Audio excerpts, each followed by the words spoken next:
Hey everyone, welcome to our YouTube channel. CTET और different teaching exams के लिए important CDP की series में आज हम पढ़ने वाले हैं एनसीएफ 2005 एक बेटर अंडरस्टैंडिंग के साथ और विद कॉन्सेप्ट्स। हम इसके एमसीक्यू करने वाले हैं विद कॉन्सेप्ट्स। सो देर न करते हुए स्टार्ट करते हैं। फर्स्ट क्वेश्चन है a teacher plans a community project where student research local issues and propose solutions which educational aim does the most directly fulfil. यानी कि टीचर क्या प्लान कर रहा है, कम्युनिटी प्रोजेक्ट प्लान कर रहा है जहाँ पर स्टूडेंट्स को रिसर्च करनी है लोकल इश्यूज और लोकल इश्यूज के बारे में और इसका वो सॉल्यूशन ढूंढेंगे। तो इसका एजुकेशनल एम क्या है, मतलब टीचर इसे क्यों प्लान कर रहा है। Improving their ability to prepare for civil service exam, promoting awareness about text book basis based civic responsibilities, helping students apply subject knowledge to real life problems, या फिर enhancing students collaboration and group discussion skill. So NCF के according जो है वो इसका answer क्या होगा, better option क्या लग रहा है आपको। इसका जो आंसर होगा वो होगा ऑप्शन नंबर 3। इसके बेसिस पे वो हेल्प करना चाह रहा है स्टूडेंट की कि वो सब्जेक्ट नॉलेज को रियल लाइफ प्रॉब्लम्स में अप्लाई कर सके। आगे बढ़ते हैं। तो अब इस एमसीक्यू का हम कॉन्सेप्ट समझेंगे, इसके पीछे क्या कॉन्सेप्ट है। तो ये सब हम इसी तरह से करने वाले हैं, एक क्वेश्चन एमसीक्यू फॉर्मेट में, देन उसके बाद उसका कॉन्सेप्ट समझेंगे। इस तरह से आपके जो है वो एमसीक्यू और प्लस कॉन्सेप्ट्स ऑफ एनसीएफ दोनों इसके साथ आपके ये होने वाले हैं, ठीक है। सो इसके पीछे क्या कॉन्सेप्ट है देख लेते हैं। जो हमारा नेशनल करिकुलम फ्रेमवर्क 2005 है वो क्या कहता है। वो ये कहता है कि इसका सेंट्रल एम है स्टूडेंट्स की हेल्प करना और उन्हें कनेक्ट करना क्लासरूम की learning with real life applications के साथ, ठीक है। ये कह रहा है हमारा एनसीएफ। ये बेसिकली रियल लाइफ एक्सपीरियंसेस को ही यहाँ पर फॉलो करेगा। Project based learning, community oriented activities provide opportunity for learner to apply knowledge in meaningful context. अब देखते हैं कि इसका की पॉइंट क्या है। की पॉइंट है इसका कि when student research local issues and purpose solutions they are applying subject knowledge to real life problems. वो क्या कर रहे होते हैं, वो अप्लाई कर रहे होते हैं सब्जेक्ट नॉलेज को रियल लाइफ प्रॉब्लम में। This experimental approach moves beyond theoretical understanding and encourages learner to analyze, evaluate and create actionable solution। अब इसकी वजह से ये जो एक्सपेरिमेंटल अप्रोच होता है इससे क्या होता है, वो एनकरेज करता है लर्नर को एनालाइज करने में प्रॉब्लम को। पहले वो एनालाइज करेंगे, इवेलुएट करेंगे, फिर उसके बाद उसका एक एक्शनेबल सॉल्यूशन ढूंढेंगे, यानी कि उसका सॉल्यूशन ढूंढ के उस पर एक्शन लेंगे, ठीक है। It helps bridge the gap between curriculum content and community challenges, fostering practical understanding and civic engagement. Such activities develop higher order skill, promote relevance in learning in students everyday lives. The project embodies the educational aim of meaningful application of knowledge rather than memorizing। ठीक है। तो यहाँ पर एक question ऐसा भी बनता है जो कि सीटेट के पीवाईक्यू में आया हुआ है कि ये किस पर फोकस करता है, मेमोराइजिंग पर फोकस नहीं कर रहा है। जहाँ पर भी मेमोराइजिंग होगा ऑप्शन में तो उसे हमें कट करना है। मेमोराइजेशन पर नहीं फोकस करेगा, नॉलेज पर फोकस करेगा, प्रोजेक्ट बेस्ड होना चाहिए, एक्सपेरिमेंटल बेस्ड होना चाहिए, इस पर ये फोकस करता है। और एक और बात, ये जो भी क्वेश्चंस और कॉन्सेप्ट्स हम कर रहे हैं ये सारे के सारे सी टेट के पी वाई क्यू हैं। सी टेट के हम पी वाई क्यू क्वेश्चंस कर रहे हैं जो कि एन सी एफ से रिलेटेड हैं। एन सी एफ और एन ए पी मिक्सड जो है वो क्वेश्चंस उनको हम कर रहे हैं। सो इनको आपको करना बहुत ज़्यादा ज़रूरी है, ये आगे भी बेनिफिशियल होगा समझने में कि ये डिमांड क्या करता है, जो ये वाला टॉपिक है हमारा वो क्या हमें बताना चाह रहा है।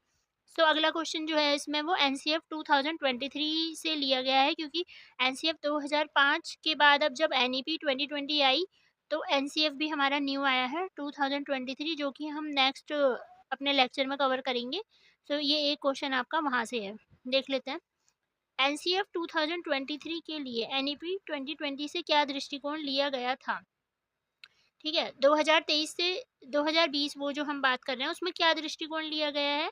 व्यक्तियों के लिए केवल एक चुनिंदा समूह से शिक्षा प्रदान करना, एक न्याय संगत और जीवंत ज्ञान समाज विकसित करना, चरित्र निर्माण पर संज्ञानात्मक विकास को प्राथमिकता देना या फिर भारत के संविधान में उल्लेखित मूल्यों और सिद्धांतों की उपेक्षा करना।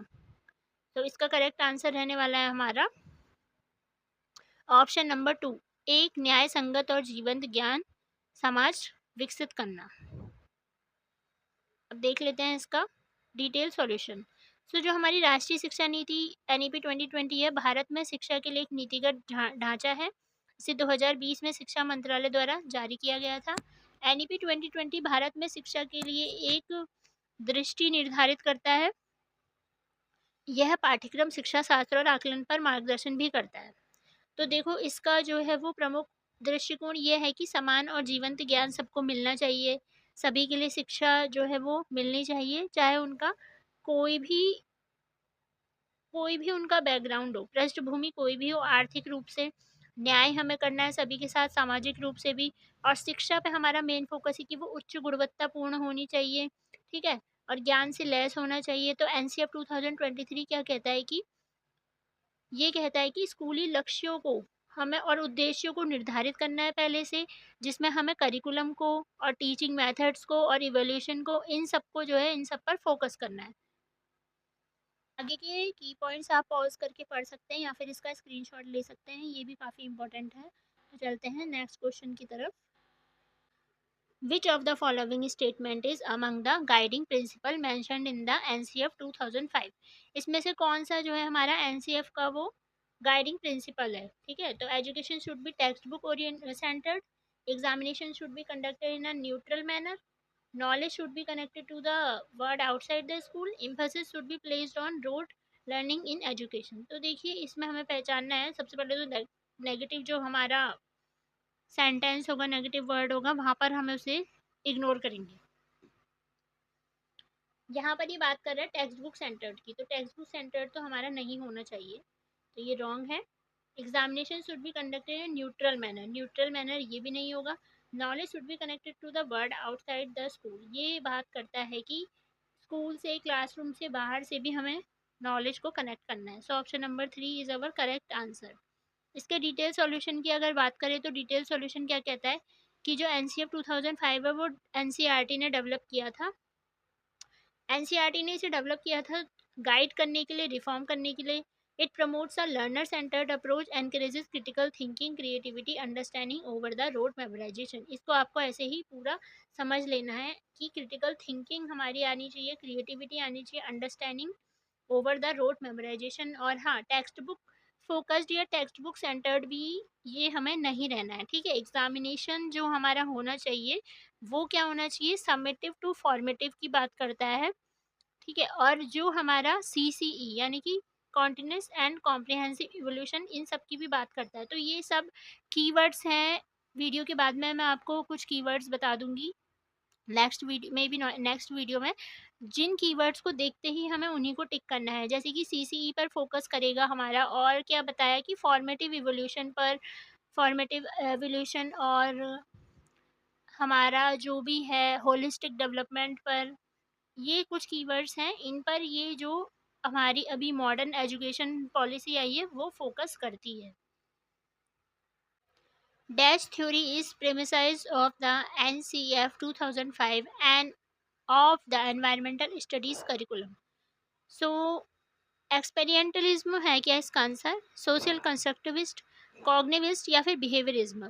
तो अगर हम बात करें अभी अभी की जो हमारी पॉलिसी चल रही है, या फिर अगर हम बात करें एनसीएफ की, तो ये एनसीएफ हमारा किस पर है? कंस्ट्रक्टिविज्म पर बेसिकली आधारित है। तो यहाँ पर हम बात करें कि एनवायरमेंटल स्टडीज की, तो ये क्या हो जाएगा? सोशल कंस्ट्रक्टिविस्ट, ठीक है? तो समझ लेते हैं कि ये आगे क्या कहता है। जो हमारा एनसीएफ है ये कंस्ट्रक्टिविज्म पे बेस्ड है। मींस ये फोकस करता है कि चाइल्ड कंस्ट्रक्ट नॉलेज, कंस्ट्रक्ट और perceive her knowledge from society and imbibing an enabling environment for children would be that is rich in stimulation and experiences that allow children to explore, experiment and freely express themselves। ये क्या करता है, मतलब बच्चों के लिए क्या provide कर रहा है कि बच्चे खुद एक्सप्लोर करें चीज़ों को, एक्सप्लोर करने के बाद उस पर एक्सपेरिमेंट करें और फ्रीली एक्सप्रेस करें खुद को, ठीक है। तो इसीलिए इसका आंसर जो है वो सोशल कंस्ट्रक्टिविस्ट थ्योरी ये माना गया है एनसीएफ 2005 के अकॉर्डिंग। नेक्स्ट है national curriculum framework 2005 recommends that teaching should emphasise maximum on, maximum किस पर फोकस करना चाहिए, relating classroom learning to the life outside the school, memorising all scientific terms given in the text book, answering all questions given in the text book exercises, improving students performance in examinations. तो देखिए, अभी हम बात कर रहे थे कि हमें नेगेटिव टर्म को हटाना है अगर क्वेश्चन को पहचानना है तो, लेकिन कुछ पॉजिटिव में भी हमें ऐसा देखना होता है कि जो उससे ज़्यादा रिलेट कर जाए, यानी कि जो मोस्ट एक्यूरेट उसका आंसर दे। जैसे कि ये वाला है, memorising all the scientific terms in the given text book, memorising को हमें फोकस नहीं करना है तो cut. Answering all the questions given in the text book exercise, ये हम देख सकते हैं क्योंकि एक्सरसाइज के क्वेश्चंस का आंसर करने में भी स्टूडेंट्स को एबल होना चाहिए।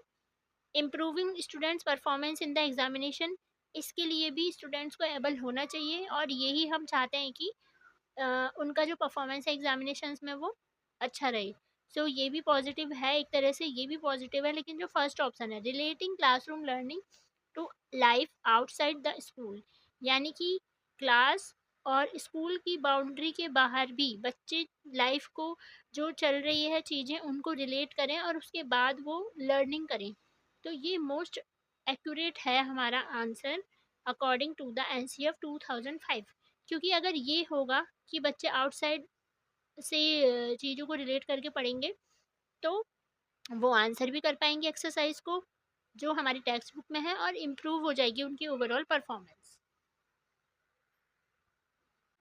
नेक्स्ट है NCF 2005 is largely based on, जो हमारा एनसीएफ है वो किस पर बेस्ड कर रहा है, बेस्ड है बिहेवियरिज्म पर, कॉग्निटिविज्म पर, ह्यूमनिज्म या फिर कंस्ट्रक्टिविज्म। तो अभी इस पर हम बात कर चुके हैं कि ये कंस्ट्रक्टिविज्म पर बेस्ड है, option number 4। NCF mainly recommended reducing teacher paper ratio, connecting knowledge to life outside the school, 25% reservation for EWS, development of school infrastructure. So its answer is connecting school knowledge life outside the school.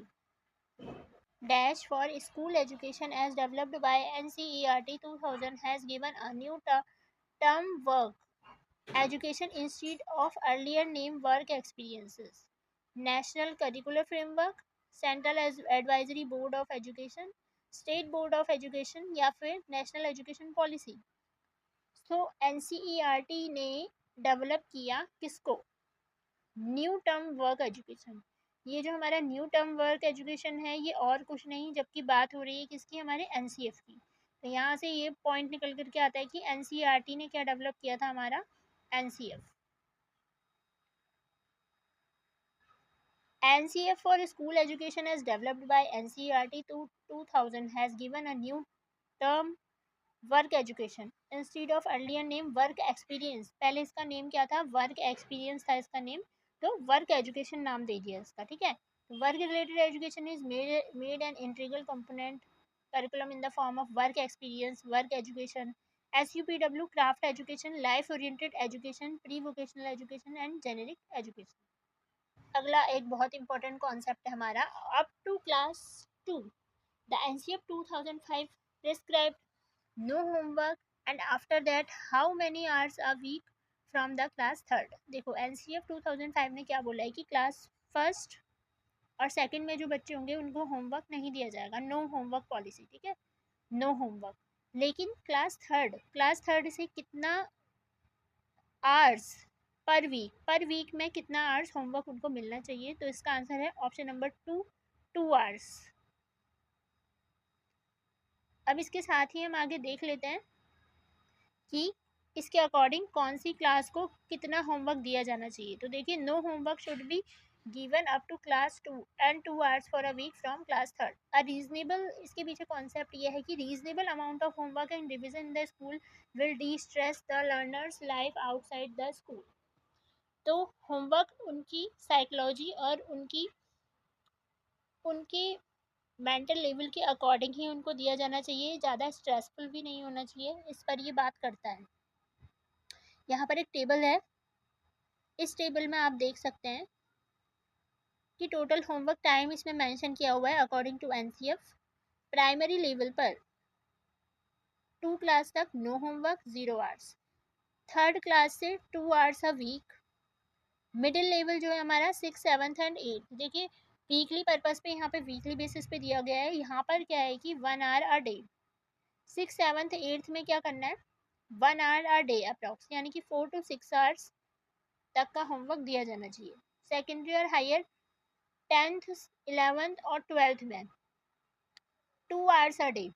ऐसे याद रखना है कि 6, 7, 8 में 1 our a day और 10th, 11th, 12th में 2 hours a day. Class second, first और second में नो होमवर्क, क्लास 3 में 2 hours a week homework.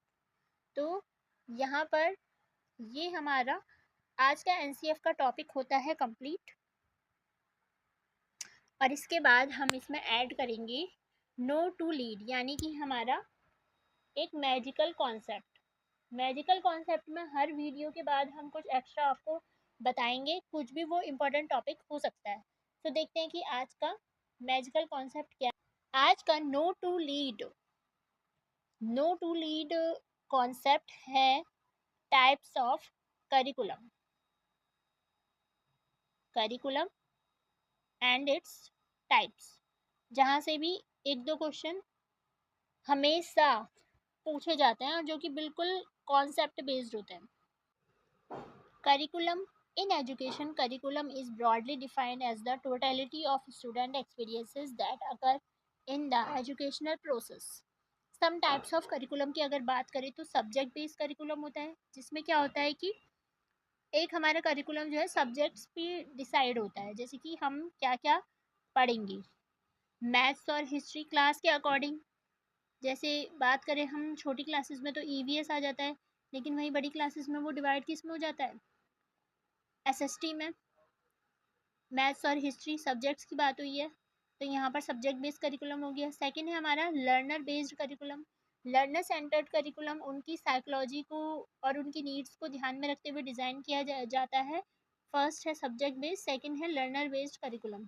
Third है हमारा एक्टिविटी और एक्सपीरियंस बेस्ड करिकुलम।